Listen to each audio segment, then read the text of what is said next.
So please, let's adjust our fucking values. Part of the non-proliferation treaty? Well, hang on, you're I'm asking your question. Don't analyse my question. Answer it if you can. If not, it's fine. If it's too hard, don't answer. I think that Britain has the right to possess nuclear weapons. So we are exempt, as ever? No. Osama bin Laden did not allow any of the 3,000 people in New York and Washington on 9/11 any rights. He took away every single right that any of the people in those cars or their families had. He didn't grant any rights to the families or the victims of the 7/7 subway and bus bombings, which he inspired. It went on, and it's a good thing that the story has now finished. It hasn't. You know, I'm a gay man. I'd love to have gay marriage approved by the Catholic Church. But, you know, they're not going to. Meantime, I really, really wish that people would reserve their ire for the people who don't just want to stop me marrying, but want to throw me off a cliff. Much better way to spend your time. Iran, because you didn't do so well in Iraq. Just go bomb Iran. No, I think go to another playground. if you were yourself capable of subtlety, you'd Yeah, in the 9/11, the people that perpetrated 9/11 were not even fundamentalists at all, okay? At all. You guys make this connection all the time. They were not. They were more secular than most. Oh, come on. Then you guys don't even know the history of the people, of the hijackers, of the majority of the hijackers. Okay. How can you keep speaking, let alone hosting a show, and know so little?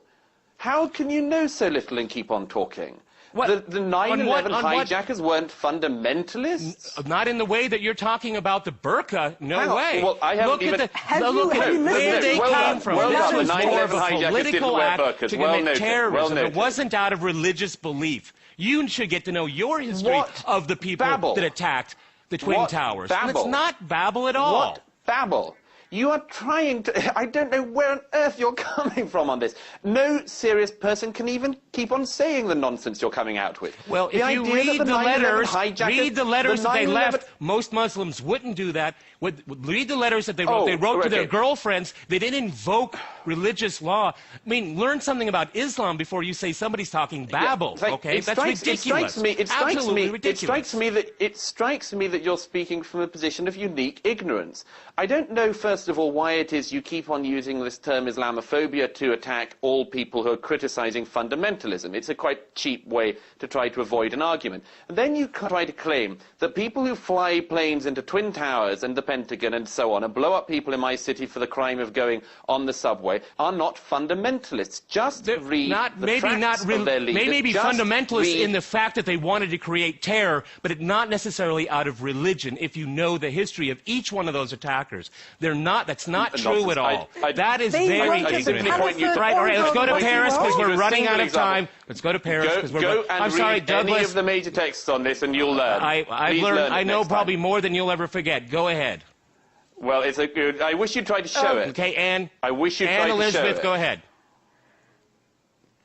That she exercises a different scale of values in London than she would, say, when she's meeting the head of Hamas in Damascus last year and praising the head of a terrorist group whose organisation carries out terrorist atrocities, which are genuine breaches of international law every single opportunity it has. In Iraq? Well, what about Fallujah, Douglas? You talk about Tony Blair facing it. When you sit down with somebody like Khalid Mashal, you praise him. Fallujah, I did not praise him. You said, I said I've got his comments here. He was worth talking to, and he was actually quite. You said he was shrewd, plausible, and actually very likely. All right, let's get back. Let's get to uphold international law. That is my main point. You've made your point. I wish you told Khalid Mashal. Douglas Murray, can you... Yasmin may think that means that you should give that man a bomb. I think he should not get a bomb. No, I don't think he should have a bomb. I do not think that in the interest... That's what I think. I do not think that that in the is what I think. You've made it clear by pointing at me and shouting. I will say to you again... I saw gays for Palestine. Give me a break. If gays for Palestine were in Palestine, they'd have to move to Israel. Why isn't Amsterdam the first place to get attacked? I can assure you that you made a mistake there. The radicalisation of Muslim youth in Amsterdam is exceedingly worrying. Theo van Gogh was beheaded on the streets of Amsterdam by a young Muslim youth, working from a terror cell based in Amsterdam that fortunately was prevented before it blew up the headquarters of the Dutch intelligence service, the Dutch parliament, and Amsterdam airport.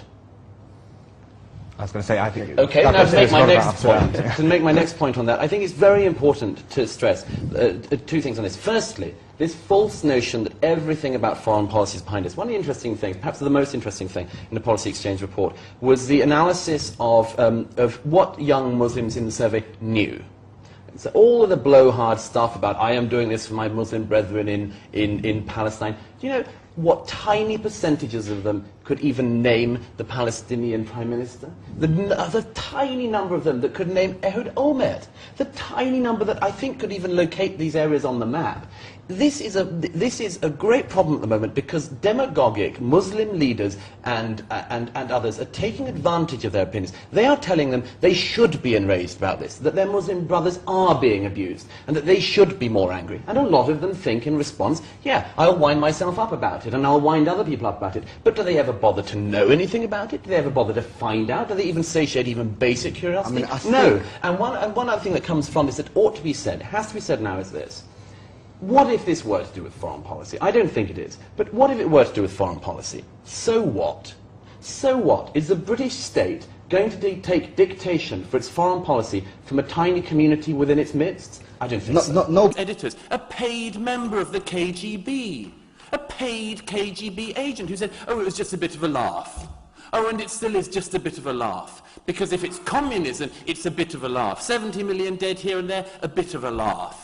Organisations that are struggling because £4 billion, £5 billion on a war that no one's asked for. The people of Libya are suffering and the people of Afghanistan are suffering as well. I'm going to tell you this now. People on the streets of London don't care. What they care about is their personal life. Yeah, £200 million a day for Libya. They care about the fact that they ain't got no job. They care about... It might not be an either or. It might not be allowing... It might not be allowing genocide in Libya or you getting more money for your group in London. For you to thought... Well, I mean, as I say, I come back to this thing, which is that even if any of these complaints were true, which they're not, even if they were true, at the moment the Prime Minister goes to Her Majesty the Queen to ask permission to use her armed forces, are we really going to go to the Muslim Council of Britain to ask permission? I think probably not. From the 20th century had two dreadful totalitarianisms, fascism and communism.